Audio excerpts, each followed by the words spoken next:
Eastern mysticism or in Vedanta, so much of importance is given to the master.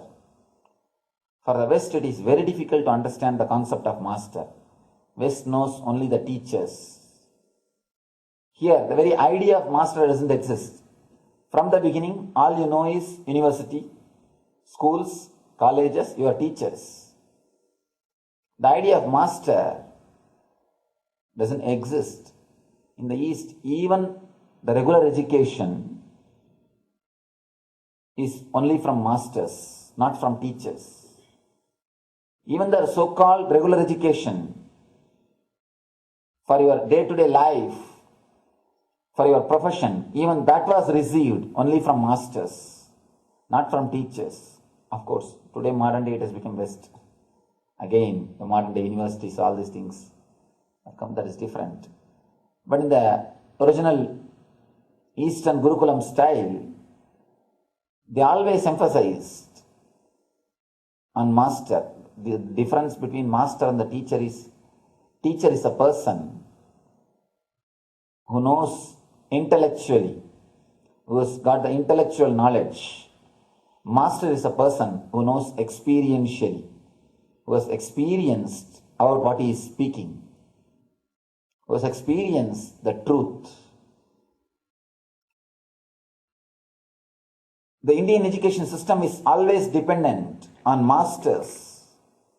Even the professional education, if you are supposed to become a king, if you want to learn the archery, you have to go to only to the master. You may ask, how can an enlightened master teach me an archery? How can an enlightened master teach me agriculture? What do enlightened persons know about the agriculture or about the archery or about the business? You will be surprised. Not only the agriculture or archery or architect building structures, even the sex is taught only by enlightened masters. The Indian culture, you will be surprised, everything has got a sutra, aphorism. The wonderful system, at the age of 7, a person will be initiated into meditation. Till the age of 14, he has to practice. Before 14, if he achieves the first glimpse of spiritual experience, he will study the spiritual science, Brahma Sutra.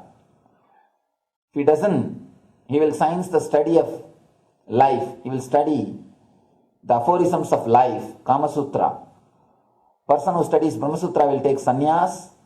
The person who studies Kama Sutra will take Grihastha life, marriage.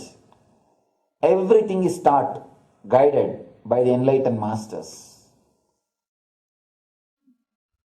That is the reason the society was so beautiful.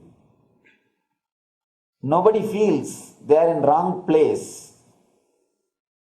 Nobody experiences the idea that I am in a wrong place. I am not doing what I am supposed to do. Because the masters decide, the very young age, they very clearly decide what this person is supposed to do, what this person is supposed to achieve, what he will do, where he will go. Everything is clearly understood by the enlightened person, and he clearly guides the students. The difference between teacher and the master is, teacher teaches verbally through his verbal language. Master teaches through his body language.